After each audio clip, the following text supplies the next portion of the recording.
Technology use చేసి అక్రమంగా కావచ్చు, అక్రమంగా ఇక్కడి నుంచి ఇతర రాష్ట్రాలకు వచ్చి రావడం కాదు, వచ్చేటువంటి దానిలో టెక్నాలజీని యూజ్ చేసి తగ్గించి రాష్ట్ర ఆదాయం పెంచు అధ్యక్ష, రేట్లు పెంచు, బెల్ట్ షాపులు పెంచు కాదు అధ్యక్ష, ఈ వాస్తవాన్ని గ్రహించాలని కోరుతా ఉన్నా అధ్యక్ష. సార్ గౌరవ స్పీకర్ గారు ఒక్క సబ్మిషన్ సార్, హరీష్ రావు గారు మీరేమన్నారు? సబ్జెక్ట్ వచ్చినప్పుడు ఆ కన్సల్ట్ మినిస్టర్ మాట్లాడడానికి అవకాశం ఉన్నదండి. మీ లెక్కల ప్రకారము వారిచ్చే సమాధానాన్ని మీరు కూడా వినాలి. వివేకానంద గారు మీరు సభా సమయాన్ని వృధా చేయొద్దు ప్లీజ్. అంత జోష్కు రాకండి మీరు ప్లీజ్.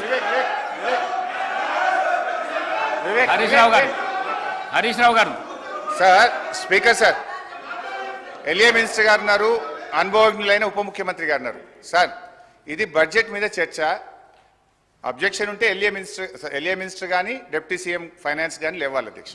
రేపు పద్దుల మీద చర్చ ఉంది, పద్దుల మీద రేపు చర్చ ఉన్నప్పుడు కన్సర్న్ మినిస్టర్స్ని చెప్పమనండి, అభ్యంతరం లేదు. ఇప్పుడు నేను ఒక్క శాఖకు ఒక మంత్రి లేస్తే నేను ఇప్పుడు 32 శాఖలు మాట్లాడాలి, అందరు లేస్తారా మంత్రులు? They have to answer. రేపటి నుంచి పద్దులు ఉన్నాయి, దాని మీద మాట్లాడమనండి ఒకటి. ఇప్పుడు ఏదన్నా చెప్పాల్సి ఉంటే డిప్యూటీ సీఎం చెప్పాలి, నేను డీవియేట్ అయితే ఎల్ఏ మినిస్టర్ గారు మాట్లాడాలి, లేదా సభానాయకుడికి అవకాశం ఉంటుంది. దయచేసి మినిస్టర్స్ నుంచి ఇంటరప్షన్ లేకుండా చూడండి. అయితే గౌరవనీయులు మన జూపల్లి కృష్ణారావు గారు ఎక్సైజ్ మంత్రి గారు వాస్తవాలు ఒప్పుకున్నందుకు వారికి ధన్యవాదాలు. 7,000 కోట్లు పెంచుతున్నాం. ఈసారి ఎక్సైజ్ మీద 42,000 కోట్ల ఆదాయాన్ని మేము గల్లీకో బెల్ట్ షాపు పెట్టి ప్రజల రక్త మాంసాలు పీల్చి పిప్పి చేసి వసూలు చేస్తామని ఆయన హరీష్ రావు గారు డిప్యూటీ సీఎం అధ్యక్ష ఆగండి. డిప్యూటీ సీఎం గారు అధ్యక్ష హరీష్ రావు గారు ఇంతకుముందు లెజిస్లేటివ్ అఫైర్స్ మంత్రిగా కూడా చేశారు, ఫైనాన్స్ మినిస్టర్గా కూడా చేశారు.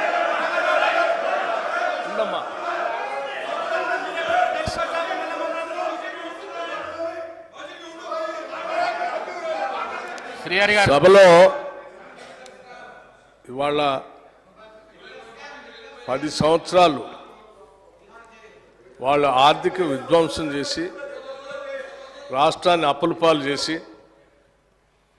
అసలు ఈ రాష్ట్రంలో పనిచేస్తున్నటువంటి ఉద్యోగస్తులకి జీతాలు కూడా ఇవ్వలేనటువంటి కటకటలాడే పరిస్థితులు ఈ రాష్ట్రాన్ని నెట్టేస్తే ఇప్పుడే కొద్దిగా ఘాట్లో పెట్టి నెల మొదటి తారీఖున వాళ్ళ జీతాలు ఇస్తూ ఇటు వ్యవసాయాన్ని, సంక్షేమాన్ని, పరిశ్రమల్ని, హైదరాబాద్ నగరాన్ని, మహిళల్ని, యువతని అందరినీ దృష్టిలో పెట్టుకొని ఒక ఆలోచనాభరితమైనటువంటి బడ్జెట్ను ప్రవేశపెడితే రాష్ట్ర వ్యాప్తంగా ప్రజలందరూ హర్షిస్తూ ఉన్నారు.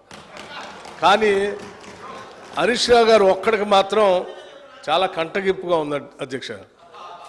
ఏంది రాష్ట్రాన్ని బాగు చేయటం కోసం ఇట్లా బడ్జెట్ పెడతా ఉన్నారు, మాలాగా ఆదాయాన్ని అంతా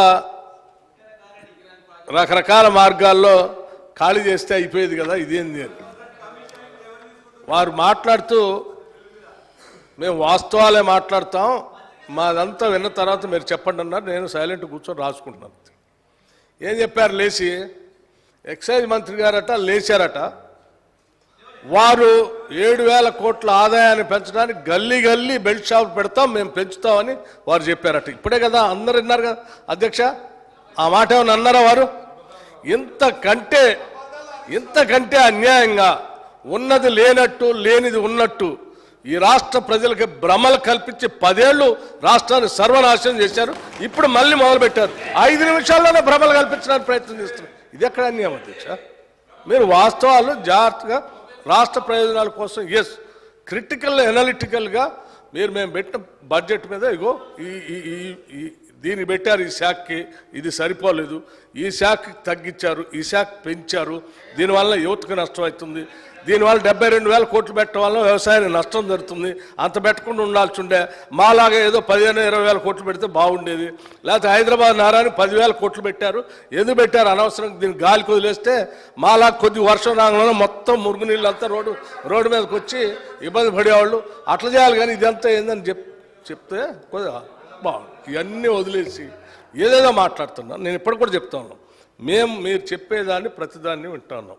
అసలు మేము ఏమనుకున్నాము, ఇంత బాగా బడ్జెట్ పెట్టాము, సరే ఈ బడ్జెట్ మీద నిన్న వారు బడ్జెట్ వినడానికి వచ్చారు కదా, ఎల్ఓపి గారు వచ్చారు కదా, వాళ్ళు వచ్చి ఏమైనా మాట్లాడతారేమో, ఏమైనా ఉంటే విని సమాధానం చెప్దాం అనుకున్నాం. వారు రాలేదు. రాకపోగా వీరు మాత్రం అన్నీ వారు రాలేదు, బాధ్యత లేదని దీని ద్వారానే స్పష్టంగా అర్థమవుతుంది. వాళ్ళు ఏదో మాట్లాడరు కాబట్టి గుడ్డగాల్చి మీదేసి పోదామనంటే ఎట్లండి? ఇది కరెక్ట్ కాదు. హరీష్ రావు గారు, మీరు పద్ధతిగా మాట్లాడినా మేము డెఫినెట్గా సమాధానం చెప్పడానికి సిద్ధంగా ఉన్నాడు.